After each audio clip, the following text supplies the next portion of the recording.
Bom dia, pessoal, tudo bem? Professor Gerardo Aliar, quem vos fala. Aqui estamos no Colégio Faruque, Salmem, uma unidade do Estado, né, de ensino médio. E os segundos anos começam dentro da geografia o tema da geopolítica, né? Depois estaremos avançando no sentido de ir para a geoeconomia. Então, a geopolítica no espaço mundial, direcionada para os segundos anos, geografia na cabeça. Espero que esse ano seja de extrema produtividade, interesse em todos, todo mundo gostando, estando atento às novidades, e principalmente no que diz respeito ao ensino-aprendizagem, né? Vamos lá. Muito bem.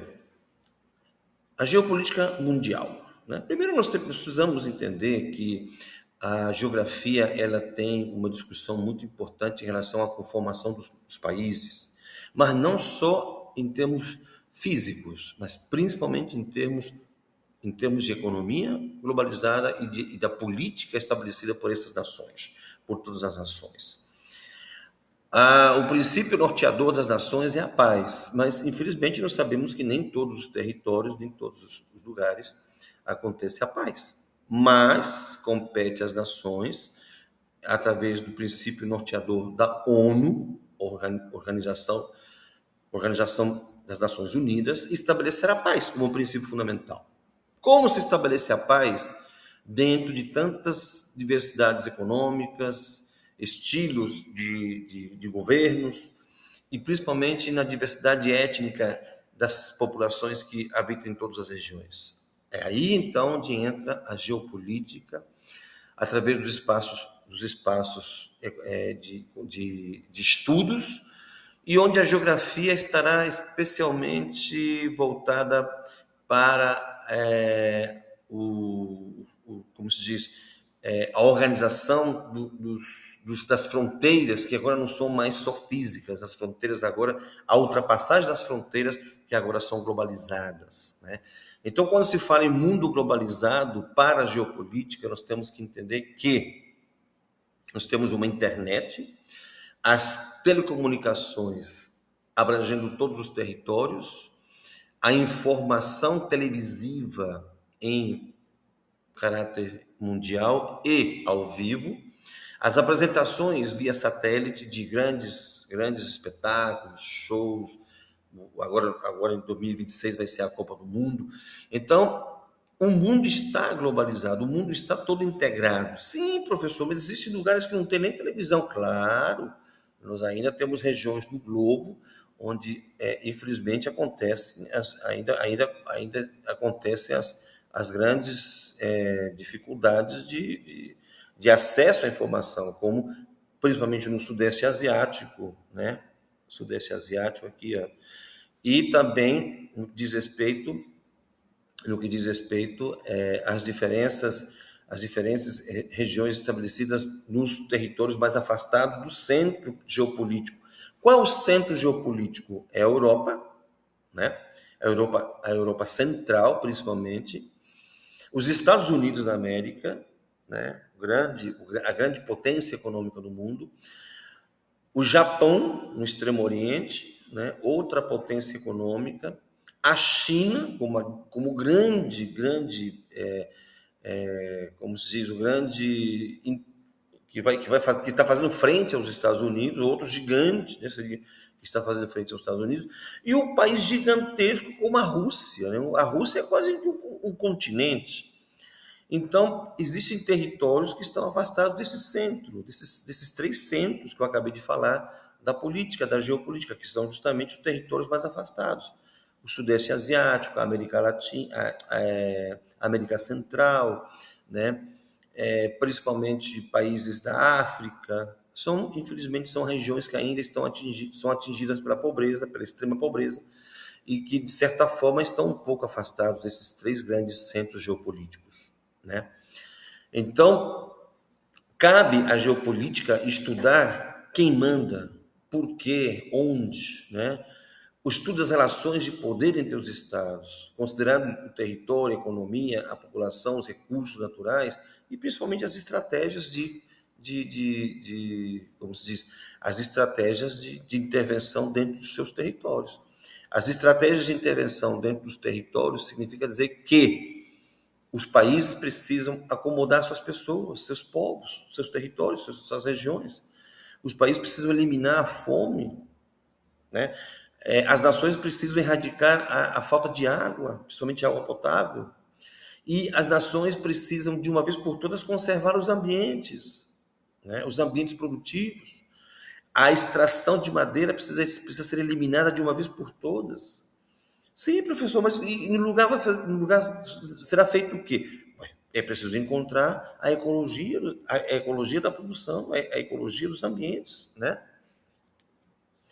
E principalmente o fim da produção da energia suja, a energia que produz sujeira. Qual é a energia que produz sujeira? A principal energia que produz sujeira, qual é? O petróleo, né? As emissões poluentes advindas da energia do petróleo, né? Dos subprodutos retirados do petróleo.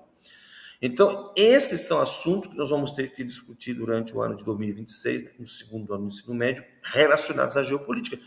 Então, a produção energética, a escassez hídrica, as práticas sustentáveis, o fim das barreiras ideológicas, a superação das barreiras raciais e, principalmente, como que os países ricos poderão ajudar os países pobres e especialmente o fim das guerras. Não se esqueçam que há guerras acontecendo hoje.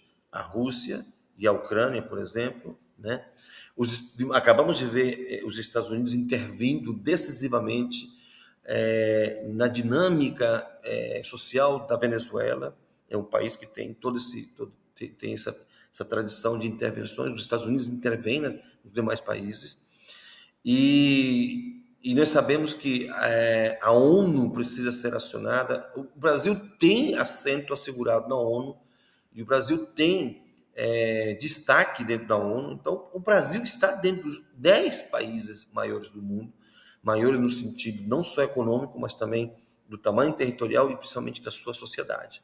O Brasil hoje é visto dentro dos países maiores como um grande país desenvolvido. Aliás, um grande país em desenvolvimento. Ainda não está plenamente desenvolvido, mas está indo para o caminho do desenvolvimento. Bom, uma breve linha, né, do espaço geopolítico. No século XIX, nós tivemos o imperialismo europeu. Professor, nós vamos entrar em cada um desses subtemas? Sim, vamos dar umas breves pinceladas, né? Porque são assuntos que caem muito em prova. Então, nós temos de 1914 a 1945 as grandes guerras mundiais, né? As duas guerras mundiais que transformaram decisivamente todo o panorama mundial. E se nós não soubermos o que foram essas duas grandes guerras, nós não estamos falando, não estamos fazendo política, não estamos fazendo geografia e muito menos geopolítica, tá? 1947 a 1991, a Guerra Fria. Outro assunto que é necessariamente ser conhecido, tem que ser conhecido e cai muito em prova. Pós-91, né, com a queda a queda do Muro de Berlim, que separou a Europa Oriental da Europa Ocidental, o Muro de Berlim, que representava justamente a diferença entre os países economicamente socialistas e países economicamente capitalistas, também no seu estado social, países no seu estado social socialista e países no seu estado social capitalista. A derrubada do Muro de Berlim determina, então, o fim dessa polarização, dessa divisão, países socialistas, países capitalistas, países comandados pelo comunismo, países comandados pelo capitalismo. O fim do Muro de Berlim vai decretar, então, o que vai ser conhecido como a nova ordem mundial, e principalmente com a queda da União Soviética, né, a União das Repúblicas Socialistas Soviéticas. Quando a União Soviética cai, rui, né, se desfaz, então surge aí a nova ordem mundial, e nós precisamos saber, primeiro, como surge a União Soviética, e segundo, como cai a União Soviética. Tá?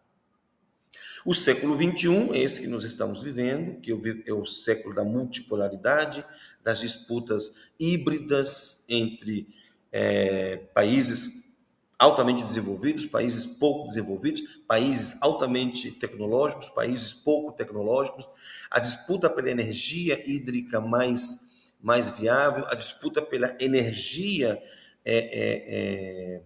energia como se diz, por combustíveis, né?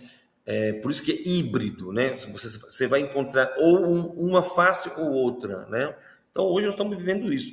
A disputa pelas telecomunicações, né? Quem tem mais satélite, quem tem menos satélite. A telefonia celular como sendo um marco divisório entre países que têm condições e países que não têm condições, e por aí vai, né?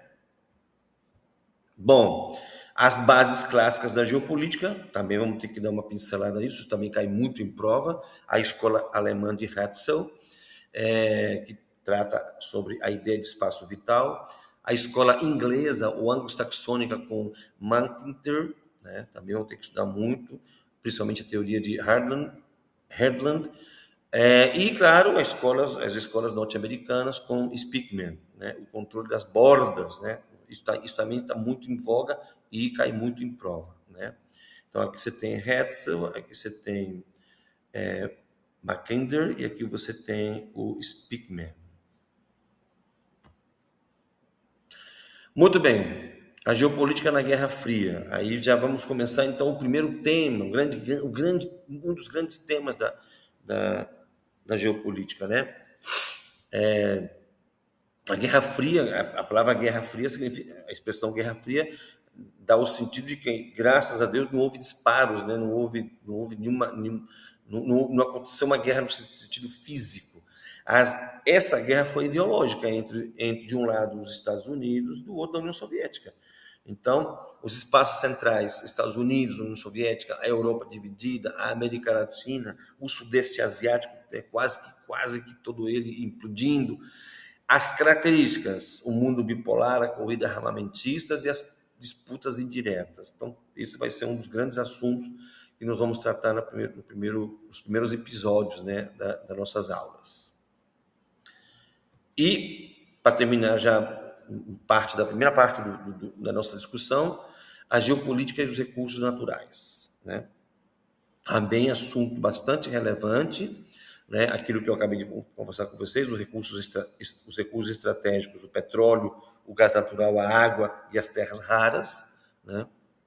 Vamos ter que ver como que isso se posiciona no mundo. E as regiões chaves, Oriente Médio, Rússia, África e América do Sul, né? Onde aí nós temos, então, grandes tensões a nível social. Então, essa é a primeira parte, essa seria a nossa primeira aula, né? Um panorama rápido, superficial do que vai ser, então, esse primeiro tema da geopolítica.